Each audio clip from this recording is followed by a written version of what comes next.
स्वागत है आप सभी का आपके अपने चैनल पर। और आज के इस वीडियो में हम जनरल नॉलेज के कुछ महत्वपूर्ण प्रश्नों को डिस्कस करने वाले हैं। तो यदि आप चैनल पर पहली बार आए हैं तो चैनल को सब्सक्राइब कर लीजिएगा, बेल आइकन को प्रेस कर लीजिएगा ताकि आने वाली सभी वीडियो की नोटिफिकेशन आपको मिलती रहे। आप किस एग्जाम की तैयारी कर रहे हैं कमेंट में हमें ज़रूर बताएं। चलिए आज का सेशन स्टार्ट करते हैं और पहला प्रश्न देखते हैं। भारतीय राष्ट्रगान के पूर्ण संस्करण के बजने का अनुमानित समय क्या है? यानी कि राष्ट्रगान को गाने में कुल कितना समय लगता है, आपसे यह प्रश्न पूछा जा रहा है। तो राष्ट्रगान को गाने में समय जो लगता है ये है 52 सेकंड का। और ये प्रश्न जो है आपके मैक्सिमम एग्जाम में मैक्सिमम टाइम पूछे गए हैं, यानी कि लगभग हजारों बार ये क्वेश्चन पूछे जा चुके हैं। यानी कि ये आपके एग्जाम की दृष्टि में टॉप मोस्ट क्वेश्चन है, मोस्ट इंपॉर्टेंट क्वेश्चन है, इसे आप नोट जरूर कर लीजिए। चलिए आगे प्रश्न देखेंगे। दूसरा प्रश्न हमारा है, भारतीय मूल की प्रसिद्ध अंतरिक्ष यात्री सुनीता विलियम्स ने अंतरिक्ष में कितने दिनों तक रहने का रिकॉर्ड बनाया है? ये प्रश्न आपसे पूछा जा रहा है। तो इन्होंने 195 दिनों तक वहाँ रह करके वहाँ पर रहने का रिकॉर्ड बनाया है। ऑप्शन बी इस प्रश्न का सही आंसर हो जाएगा। चलिए देखते हैं दूसरा प्रश्न। लाल किले में आयोजित दृश्य कला प्रदर्शनी में डैश से लेकर भारत की स्वतंत्रता तक की कलाकृतियों को प्रदर्शन किया गया है। यानी कि यहाँ पे क्या चीज़ें प्रदर्शित है, कहाँ से लेकर के क्या चीज़ें प्रदर्शित हैं? तो यहाँ पे 16वीं शताब्दी से लेकर के भारत की स्वतंत्रता तक, 16वीं शताब्दी से लेकर के भारत की स्वतंत्रता तक जो है कलाकृतियों के माध्यम से सभी चीज़ें क्या की जाती हैं, प्रदर्शनी में दिखाई जाती हैं। ऑप्शन सी इस प्रश्न का क्या हो जाएगा, सही आंसर हो जाएगा। Option C is right answer. चलिए चौथा प्रश्न हमारा है, भारत में भारत रत्न और पद्म विभूषण पुरस्कार वर्ष यानी कि किस वर्ष में इसे स्थापित किया गया या किस वर्ष से इसे देना प्रारंभ किया गया? तो इस प्रश्न का सही आंसर हो जाएगा ऑप्शन डी, 1954 से यह पुरस्कार वितरित किया जाना शुरू किया गया है। आगे प्रश्न हमारा है, सीरम इंस्टीट्यूट ऑफ इंडिया ने डैश में ओरल पोलियो वैक्सीन लॉन्च किया। कब ये वैक्सीन लॉन्च किया गया ये आपसे पूछा जा रहा है। तो ये लॉन्च किया 2013 में। कब लॉन्च किया था पोलियो के लिए सीरम इंस्टीट्यूट ऑफ इंडिया ने? तो सीरम इंस्टीट्यूट ऑफ इंडिया ने 2013 में पोलियो के लिए वैक्सीन लॉन्च किया था। मोस्ट इंपॉर्टेंट प्रश्न है। चलिए छठा प्रश्न हमारा है, स्वतंत्र भारत ने हॉकी के खेल में अपना पहला ओलंपिक स्वर्ण किस वर्ष जीता था? मोस्ट इंपॉर्टेंट प्रश्न आपका है, ये समझ लीजिए कि बहुत ही ज़्यादा इंपॉर्टेंट प्रश्न है। तो इस प्रश्न का सही आंसर आपका हो जाएगा ऑप्शन सी, 1948 में भारत ने हॉकी खेल के लिए सबसे पहला ओलंपिक स्वर्ण पदक जीता था। ऑप्शन सी इस प्रश्न का सही आंसर हो जाएगा। चलिए सातवां प्रश्न है, भारत में पहली पूर्ण जनगणना वर्ष यानी कि कब पहली बार पूरी तरीके से जनगणना भारत में की गई थी? 1881 में पहली बार भारत में पूर्ण जनगणना की गई थी। ऑप्शन ए इस प्रश्न का सही आंसर हो जाएगा।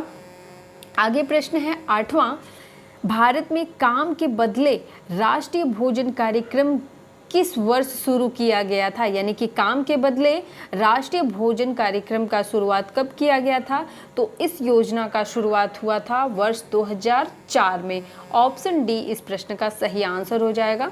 आगे नौवां प्रश्न है, भारत के सर्वोच्च साहित्यिक पुरस्कारों में से एक ज्ञानपीठ पुरस्कार की परिकल्पना वर्ष में की गई थी। यानी कि इसकी परिकल्पना कब की गई थी? तो इसकी परिकल्पना की गई है 1961 में। तो ऑप्शन बी इस प्रश्न का क्या होगा, सही आंसर होगा। 10वां प्रश्न हम देखेंगे, विश्व व्यापार संगठन की स्थापना किस वर्ष हुई थी?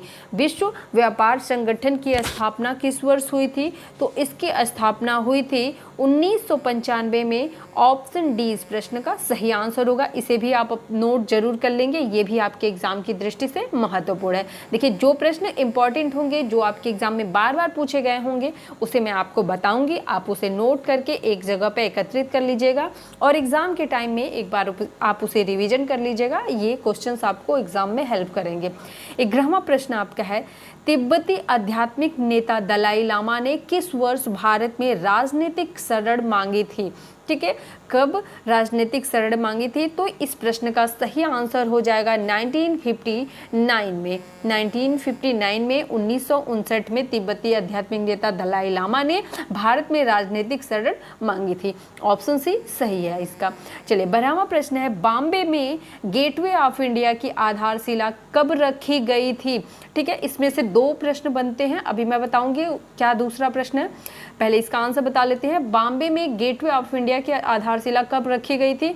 तो इसकी आधारशिला रखी गई थी जॉर्ज पंचम के आने पे, भारत में जॉर्ज पंचम के आने के खुशी में इसका इन्वेंशन किया गया था, और यह किया गया था 1913 ईस्वी में। कब किया गया था? 1913 ईस्वी में किया गया था। अगर देखिए क्वेश्चन कई बार पूछे जाते हैं कि गेटवे ऑफ इंडिया कहाँ पे है, तो जैसे दिल्ली को आप जानते हैं इंडिया गेट के नाम से, मतलब इंडिया गेट काफ़ी फेमस है कि इंडिया गेट आपसे कोई भी पूछे कहाँ पे है तो आप बता दोगे फट से कि दिल्ली में है।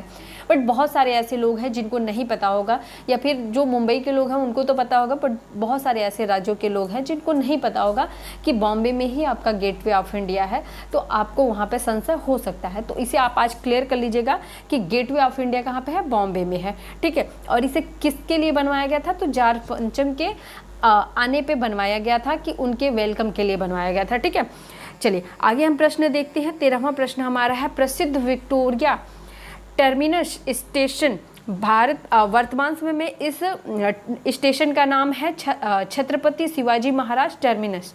ठीक है, मुंबई का निर्माण किस काल में हुआ था, यानी कि कब किया गया था, यह प्रश्न आपसे पूछा जा रहा है। तो इस प्रश्न का सही आंसर हो जाएगा 1878 से 1883 के बीच में इसका निर्माण कराया गया था। ऑप्शन ए सही हो जाएगा। चलिए 14वां प्रश्न देखेंगे, कोलकाता के बीबीडी बाग या डलहौजी क्षेत्र में मुद्रा भवन का निर्माण किस वर्ष किया गया था?